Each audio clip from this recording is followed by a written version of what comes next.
जो आज के लेक्चर है उसमें मैं पढ़ाने जा रहा हूँ the various type of numericals on the deflection. So question दिए हुए हैं, determine the overall change in length of the bar shown in the figure below with the following data. पहले तो एक बार दिए हुए हैं, जो भी बार है इसमें अलग अलग डायमेंशंस है। पहले तो first element, second element and third element, जैसे आप लोग देख पा रहे हैं इसमें 3 एलिमेंट हैं। पहला वाला जो एलिमेंट है इस पे 30,000 न्यूटन कंप्रेसिव फोर्स अप्लाई किए हैं। सेकंड वाला में 20,000 न्यूटन अप्लाई किए हुए हैं। उसके बाद सेकंड वाले में कंप्रेसिव किए हैं, एक तरफ से 20,000 न्यूटन, दूसरी तरफ से 34,000 न्यूटन, और थर्ड वाला में 16,000 न्यूटन कंप्रेसिव फोर्स अप्लाई किए हुए। और जो 3 एलिमेंट है तीनों के लेंथ भी दिए हुए हैं एंड डायमीटर भी अलग अलग है। तीनों के लेंथ है 100 mm, 140 mm and 150 mm, and diameter है 20 mm, 14 mm एंड 10 mm। ये जितने भी चीज़ें हैं सब चीज़ें दिए हुए हैं। तो फाइनली क्या करना है, हम लोगों को यंग्स मॉडुलस ऑफ इलास्टिसिटी भी दिए हुए हैं, डेट इज 1 × 10⁵ न्यूटन पर mm², या तो सीधा सा 1 लाख न्यूटन पर mm², Young's modulus of elasticity. अब करना क्या है, we have to find out the overall change in length of the bar. ये जो पूरा बार है इसमें 3 एलिमेंट है, तो overall length of the bar, overall change in length of the बार निकालनी है। तो हम लोगों को क्या करना है, पहला एलिमेंट हम लोगों को सिलेक्ट करना है, उसके बाद दूसरा एलिमेंट सिलेक्ट करना है, इसके बाद तीसरा एलिमेंट सिलेक्ट करना है। जब पहला एलिमेंट सिलेक्ट करेंगे, सिलेक्ट करने के बाद उसमें फाइंड आउट करना है what is the change in length of the first element. उसके बाद दूसरा एलिमेंट में फिर से हम लोगों को फाइंड आउट करना है what is the change in length of second element. फिर थर्ड एलिमेंट में फाइंड आउट करना है what is the change in length of third element. लेकिन तीनों में फाइंड आउट करना है। उसके बाद हम लोगों को ये देखना है कि तीनों एलिमेंट में कंप्रेसिव जो चेंज फोर्स जो भी लगा है वो कंप्रेसिव लगा है या टेंजाइल फोर्स लगा है। क्योंकि अगर कंप्रेसिव फोर्स लगते हैं तो चेंज इन लेंथ क्या होगा, ये रिड्यूस इन लेंथ। क्योंकि देखिए कोई भी चीज़ अगर हम लोग दबाएंगे तो दबाने के कारण क्या होता है, इसकी लेंथ कम हो जाता है, तो लेंथ कम हो जाएगा। अगर कम होते हैं, अगर कंप्रेशन होते हैं, अगर तब लेंथ कम हो जाएगा तो हम लोग माइनस लिखेंगे, और अगर टेंजाइल होगा तो लेंथ बढ़ेगी तो हम लोग पॉजिटिव लिखेंगे। अब देखिए पहला एलिमेंट हम लोगों ने ले लिया। इसमें क्या है, पहला एलिमेंट में लेफ़्ट साइड में देखिए हम लोगों को आइदर फर्स्ट एलिमेंट कंसीडर करना है या तो थर्ड एलिमेंट कंसीडर करना है, मतलब एक्सट्रीम एलिमेंट्स कंसीडर करनी है, या तो एक्सट्रीम लेफ्ट वाली या तो एक्सट्रीम राइट वाली पहले कंसीडर करनी है। जैसे यहाँ पे हम लोगों ने एलिमेंट 1 को कंसीडर कर लिया।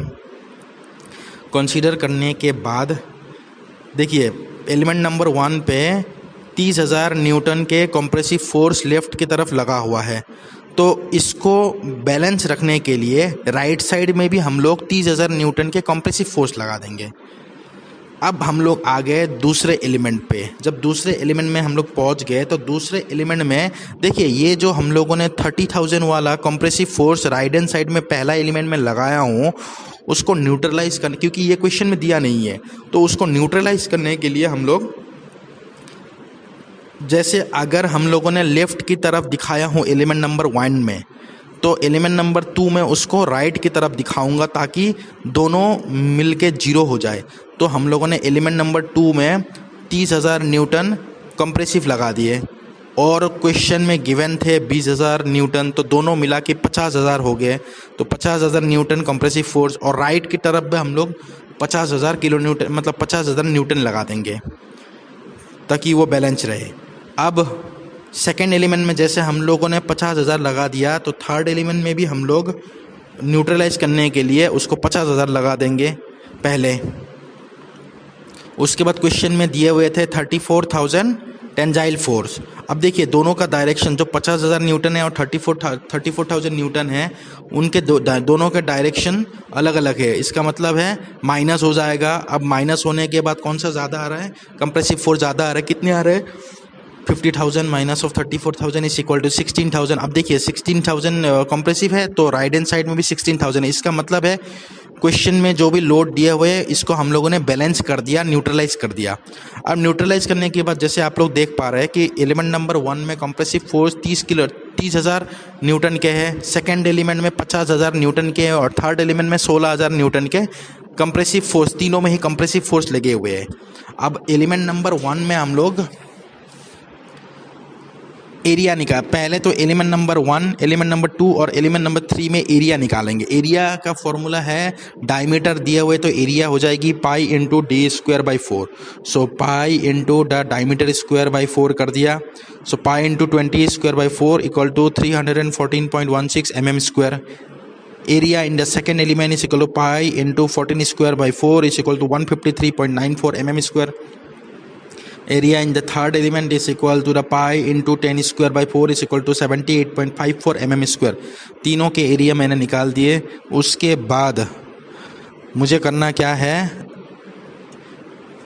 चेंज इन लेंथ निकालनी है। जैसे आप लोगों को पता ही है what is the formula for change in length. The change in length is equal to the PL by AE। PL change in length is shown by or denoted by delta L equal to PL by AE। तो पहला element का change in length हो गया PL by AE। ये जो change in length वाली formula है ये कहाँ से निकला है? देखिए इसकी डिराइवेशन हुआ है। We know that Young's modulus is equal to stress by strain. अब स्ट्रेस की फॉर्मूला क्या है? स्ट्रेस की फॉर्मूला है P बाई एरिया। स्ट्रेन की फॉर्मूला है change in length by original delta L by L। अब यहाँ से मैं अगर डेल्टा L निकालने जाऊँगा तो delta L is equal to PL by AE। ये फॉर्मूला डिराइव हो जाती है। तो delta L is equal to PL by AE। Element number 1 के लिए सब जगह 1 लगा देंगे। डेल्टा L1 जो P1 L1 by A1E। So P1 ये हो गया आपका कंप्रेसिव फोर्स 30,000 न्यूटन। लेंथ इसका दिया हुआ है 100, तो इसका जो भी लेंथ है 100 mm वो दिया हुआ है। एरिया हम लोगों ने निकाल दिया ऑलरेडी फर्स्ट एलिमेंट के, that is 314.16 into Young's modulus that is 1,00,000 newton per mm square. तो पहला एलिमेंट का चेंज इन लेंथ आया है 0.096 mm। उसके बाद ये कैसा type of change in length है? ये डिक्रीज इन लेंथ है क्योंकि कंप्रेसिव फोर्स लगा हुआ है। उसके बाद सेकेंड एलिमेंट में जाएंगे, उसका भी चेंज इन लेंथ निकालेंगे। P1 L1 by A1E P delta L2 is equal to P2 L2 by A2 into E। Compressive force इसमें 50,000 लगा कर रखा है into length 140 mm by area 153.94 into 1,00,000 is equal to 0.455 mm।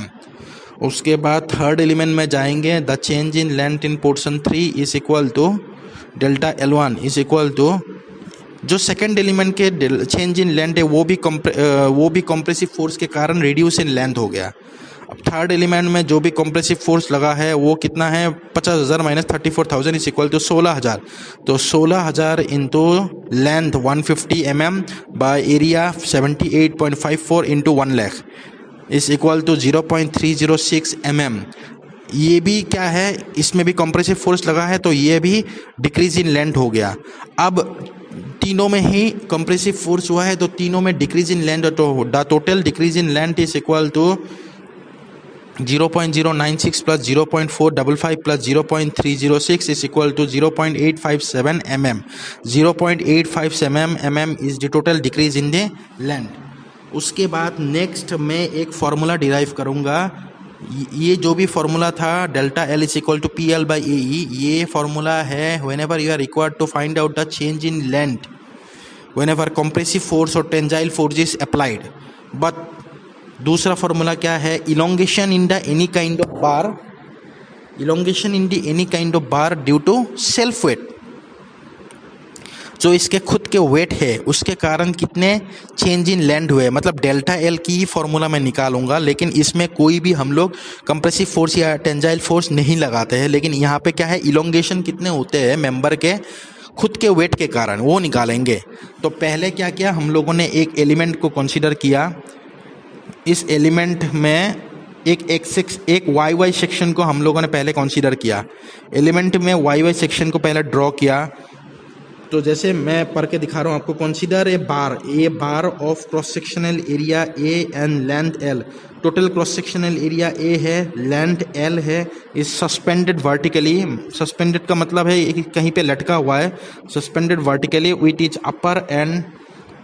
Upper and rigidly fix. जो अपर and है वो fixed है।